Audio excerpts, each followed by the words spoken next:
Saludos a todos los profesionales de la manufactura automotriz. Les habla Edgar Delgado, consultor, instructor y auditor de empresas. Reciban la más cordial bienvenida a un nuevo episodio de The Pro Process, el podcast de Core Tools Consulting que te ayuda a acelerar tu desarrollo profesional de 0 a 1000. En este episodio hablaremos de un tema que recientemente se ha puesto de moda, un tema de especial relevancia para aquellos profesionales de la manufactura automotriz que se dedican a realizar análisis de modos de falla en procesos y planes de control. Hoy vamos a platicar de esta herramienta llamada el FMA en reversa. Preparen sus notas y ajusten sus cinturones porque este es un episodio que no se pueden perder. Comenzamos. Muy bien, bueno, pues en este episodio vamos a platicar de este tema tan de moda últimamente que es el FMA en reversa. Esta auditoría, este ejercicio que se realiza en las organizaciones a partir de hace un par de años se empieza a realizar esta metodología de FMA en reversa como resultado de requerimientos específicos de los OEMs, de algunos OEMs. Hay muchas dudas al respecto y pues me gustaría comentar sobre el tema y que juntos vayamos entendiendo qué es este FMA en reversa. Muy bien, vamos a empezar por entender que el FMA en reversa es un requisito específico del cliente. Hoy en día no es un requisito de la norma IATF aún, sino que lo vamos a ejecutar en nuestras organizaciones porque nos requieren nuestros clientes. Aquí es importante hacer notar que hay diferentes enfoques con respecto a la herramienta. Algunos clientes solicitan el FMA en reversa como parte del proceso de validación fase 3 del APQP, como parte de la validación del producto y del proceso de manufactura. Entonces se nos pide que hagamos esta evaluación FMA en reversa. Algunos otros clientes, algunas otras armadoras lo ven más como una herramienta de mejora continua que debe de realizarse con una frecuencia anual.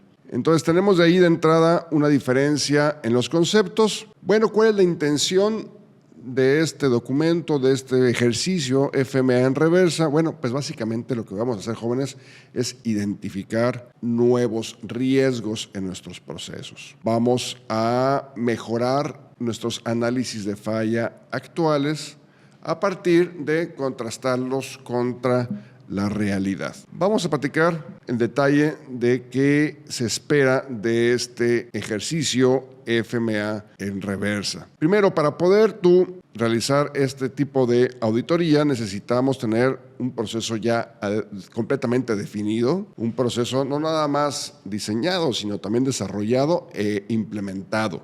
Por eso es que se requiere como parte del proceso de validación del proceso de manufactura, puesto que necesitamos tener el proceso de manufactura listo para poderlo auditar con FMA en reversa.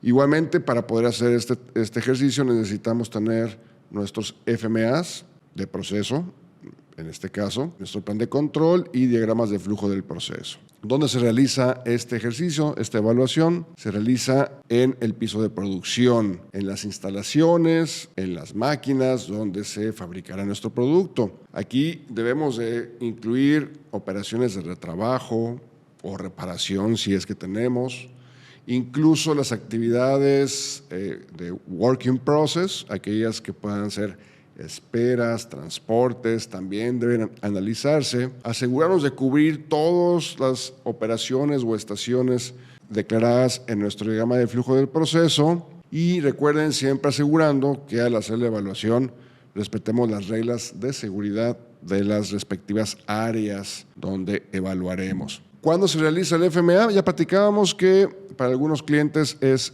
como parte de el proceso de validación del proceso de manufactura. Para otros clientes es una herramienta de mejora continua que define una frecuencia anual. Aquí las organizaciones tendrán que definir cuál es el mejor momento, si quieren alinearse a este concepto de una vez al año o tendrán alguna programación de acuerdo a algún programa de auditorías internas donde se incorpore también la evaluación de FMA en reversa y puedan ustedes realizarla con la frecuencia correspondiente al riesgo en sus procesos. Algunos eventos que podrían ser iniciadores o que podrían ser motivo de realizar una evaluación FMA en reversa podrían ser quejas de cliente, podrían ser nuevos procesos, procesos con rechazos, tal vez tenemos algún accidente en el piso de producción, algún resultado de alguna auditoría interna o alguna auditoría del tipo CQI, incluso los LPAs pueden ser fuente para poder nosotros decidir que necesitamos hacer una evaluación FMA en reversa. Muy bien, recuerden que esas evaluaciones se pretende que sean programadas junto con las auditorías del sistema de gestión de la calidad. Podrás tener un programa separado o usar el mismo programa de auditorías internas como ustedes lo decidan. ¿Cuál es el objetivo aquí, jóvenes? Nosotros tenemos nuestros FMAs de proceso que fueron desarrollados en su concepto original, son desarrollados antes de nosotros adquirir los equipos de producción e instalar los equipos de producción. Entonces tenemos este FMA de proceso que fue hecho de manera anticipada a la adquisición e implementación del proceso de manufactura. Ahora, ya tenemos nuestro proceso de manufactura, ya está instalado, ya estamos listos para iniciar producción en serie. Lo que hace el FMA en reversa es decir, o preguntar, ¿qué nuevos modos de falla podrían estarse presentando en la realidad, en el proceso real, que no fueron incluidos en nuestro análisis de FMA de procesos? Y aquí podemos hablar de modos de falla, podemos hablar de causas también que no fueron incluidas en nuestro análisis, podremos hablar también de efectos que no fueron considerados durante el análisis. Y aquí la intención, mis estimados profesionales, es cerrar esa brecha entre la realidad del proceso y la documentación que hacemos del mismo o el análisis que hacemos del mismo dentro de nuestro FMA de procesos. Queremos cerrar esa brecha, que nuestro FMA se parezca cada vez más a la realidad. Y por eso tenemos que ir al piso de producción y evaluar lo que está realmente sucediendo. Ahora, en una situación donde tú tienes rechazos en producción, bueno, es evidente que algo no se consideró en el FMA, o tal vez no se consideraron los controles suficientes o adecuados, o tal vez no se consideró ese efecto y tenemos que actualizar nuestro análisis. Y la intención, primero, es cerrar la brecha con la realidad, pero segundo, y aquí viene lo interesante para todos los profesionales de la industria automotriz, lo segundo es que ahora vamos a intentar crear nuevos modos de falla. Vamos a intencionalmente provocar que se generen nuevas fallas, ojo, dentro de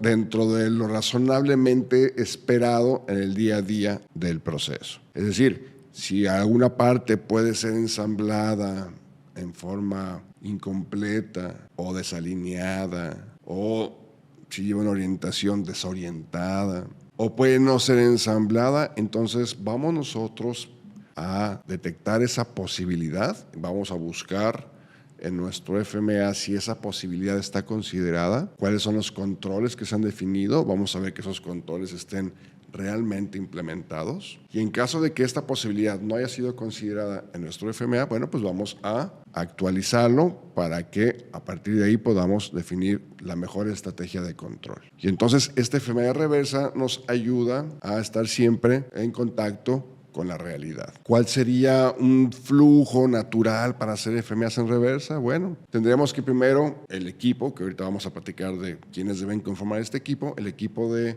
evaluación del FMA en reversa, primero va a partir de los documentos de FMA y plan de control, va a determinar que los modos de falla declarados tengan los controles adecuados. Ya ustedes saben que en el caso de características especiales, bueno, pues se espera que tengas controles de tipo preventivo y que los controles que han sido asignados, primero vamos a determinar que sean adecuados, primero, y segundo, que hayan sido correctamente evaluados en nuestro análisis que podría ser en cuanto a detección u ocurrencia. Muy bien, ahora estos controles que se han definido como segundo punto del FMEA en reversa, estos controles que se han definido trabajan adecuadamente, es decir, si se definió un control de prevención, ¿realmente se están previniendo las causas o las fallas? Si se definieron controles de detección, ¿realmente están detectando al nivel que se pensó originalmente? Y entonces tenemos que contrastar otra vez la realidad contra lo que está definido en nuestro análisis. Ahora, en caso de que el modo de falla tenga el control adecuado y que esté trabajando en forma correcta, bueno, tendremos que verificar el resto de los modos de falla.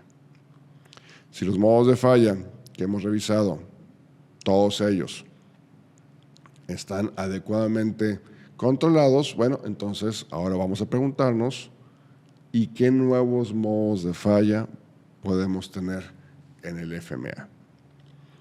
¿Qué nuevos modos de falla debemos de incluir en el FMEA como resultado de conocer la realidad del proceso?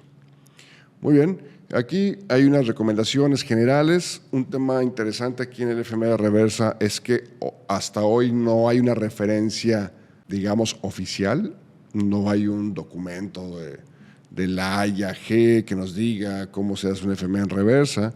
A lo más que llegamos es, por ahí en el nuevo manual de plan de control hay una pequeña sección dedicada al FMEA en reversa como una herramienta para asegurar la efectividad de los planes de control, pero no hay un despliegue adecuado o un detallado adecuado de cómo se hace, cuáles son los entregables para los clientes o incluso formatos que podían utilizarse. Entonces, lo que yo les voy a recomendar en este momento son algunos pasos que yo he ido definiendo en base a las necesidades de las organizaciones. Y pues lo primero es definir el alcance del FMEA en reversa. Vas a analizar todas las estaciones. Tal vez si es primera vez tiene sentido, pero tal vez conviene usar el enfoque de procesos y pensamiento basado en riesgos para analizar aquellas estaciones donde tenemos mayores niveles de desperdicio, tenemos mayores niveles de retrabajos o incluso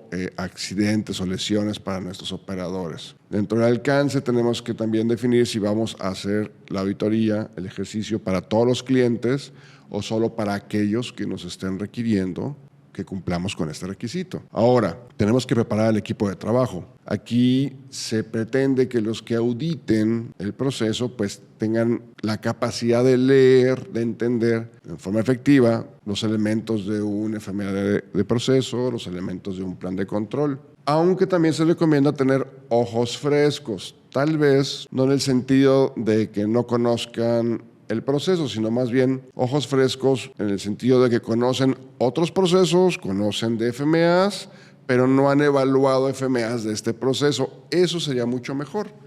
Yo no recomendaría que alguien sin entrenamiento en FMEA o plan de control haga esta auditoría, pues porque no va a tener digamos, la competencia para poder determinar si tal o cual control es el correspondiente, es el efectivo para el tipo de característica que se desea controlar. Como tercer paso, jóvenes, hay que hacer una revisión del FMEA en el sitio. Hay que trasladarnos directamente al área de producción y aquí hablamos desde incoming hasta embarques, todas las operaciones que abarque tu diagrama de flujo del proceso. Y una buena práctica es primero confirmar que el diagrama de flujo del proceso realmente se sigue en el área de producción, realmente las secuencias se respetan, realmente la cantidad de pasos o estaciones corresponden con lo declarado en el diagrama de flujo de proceso. En este mismo elemento de ir al área de producción, vamos nosotros a verificar que estén presentes los controles definidos en el FMEA y en el plan de control, que tengan los gauges, que tengan los instrumentos de medición, que tengan los formatos, es decir, que tengan los recursos suficientes para ejecutar los planes según fueron definidos en el propio FMEA. Es aquí donde podemos nosotros detectar nuevos modos de falla a través de la creación o el intento de crearlos y de retar los controles actuales para ver si son totalmente efectivos. Por ejemplo, cuando vamos a estaciones de prueba y nos damos cuenta de que la estación detecta la presencia de un componente, pero si el componente está invertido, ¿qué hace la estación? ¿Lo detecta? ¿Detecta esa falla o solo detecta que esté presente y no importa si está alineado en su orientación correcta o invertida? Entonces sería importante entender que tal vez nuestro equipo tiene esa debilidad de que únicamente detecta presencia, pero no detecta orientación. Por poner un ejemplo, aquí es importante recordar que si vamos a crear modos de falla, bueno, pues sean creados con el permiso del personal responsable del área. No queremos poner en riesgo ni a los operadores, ni a los equipos, ni al producto. Si durante estos intentos, estas pruebas, generamos producto no conforme, entonces también estar seguros de que ese producto no conforme es adecuadamente identificado, retirado, se dispone adecuadamente de él para que no se nos vaya a mezclar con el producto conforme del área de producción. Hay un tema interesante que se refiere al estilo con el que vamos nosotros a evaluar los nuevos modos de falla y los modos de falla que ya están documentados. Algunas empresas definen sus propios formatos, sus checklists, donde hacen preguntas que el auditor debe de contrastar contra la realidad, o en algunas otras se hace el recorrido del proceso de producción con FMA en mano y directamente del FMA vamos nosotros analizando y evaluando. Algunas preguntas que podrías incluir en este checklist, por ejemplo, son: ¿esta parte puede ser cargada de forma incorrecta? Y si sí puede ser, entonces, ¿cómo se detecta que fue cargada en forma incorrecta? Y si se detecta, ¿en dónde se detecta? ¿Se detecta en la estación o se detecta posterior a la estación? Eso es un ejemplo. Otra pregunta podría ser: ¿es posible que falten piezas? ¿Es posible que la pieza esté invertida? ¿Es posible que la pieza se contamine en la operación? Es decir, podríamos hacer toda una lista de situaciones a confirmar durante el ejercicio FMA en reversa. Yo personalmente prefiero recorrer los procesos con FMA en mano, pero cada organización debe definir qué es lo que más le conviene. Muy bien, ahora que ya estamos en el sitio, tendríamos que hacer un reporte de qué es lo que se encontró, cuáles son las oportunidades. Tal vez hemos encontrado que las piezas se pueden caer del conveyor, por ejemplo. No lo teníamos en el FMA. Bueno, entonces ahora hay una acción correctiva de incluir este modo de falla dentro de nuestro análisis. Podríamos tener situaciones donde puede mezclarse las partes. Y bueno, la intención aquí es crear un plan de acción. Un plan de acción que debe de considerar la actualización del FMA. Ya cuando hablamos de la actualización, pues tendremos que incluirlo en nuestro análisis, definir los nuevos valores de riesgo en base a la severidad, ocurrencia y detección y determinar las mejores acciones recomendadas. Esto podrá tener un impacto en nuestro plan de control. ¿Cómo se va a reportar esta información a la organización? Bueno, pues se tiene que reportar que se hizo el ejercicio porque el cliente quiere los resultados de nuestro FMA en reversa, pero también la organización quiere saber a partir de este ejercicio qué beneficios o qué actualizaciones se tuvieron que hacer a los FMAs y por supuesto cuáles son los nuevos riesgos en el proceso. Ya ustedes podrán definir algún tipo de formato para poder reportar a la organización los hallazgos del ejercicio de FMA.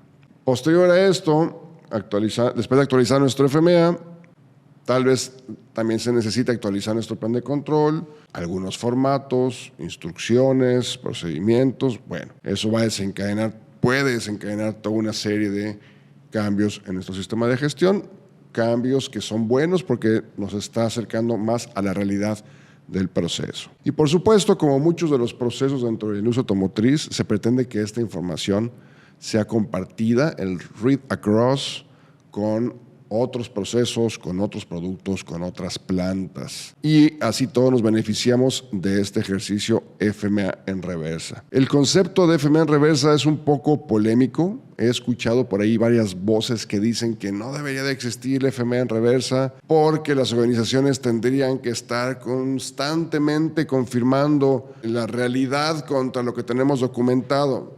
Estoy de acuerdo, pero lo cierto es que si lo piden los clientes es porque tal vez no se está haciendo ese match frecuente entre lo que documentamos y lo que realmente está sucediendo. Y tal vez esta necesidad del FMA en reversa pues responde precisamente a situaciones donde se documenta una cosa y se ejecuta otra cosa. En diversas auditorías a sistemas de gestión pues hemos encontrado FMAs sin acciones recomendadas, por ejemplo, o con niveles de ocurrencia irreales, no corresponden con las quejas de cliente, por ejemplo, o niveles de severidad que no fueron determinados usando los FMAs en reversa.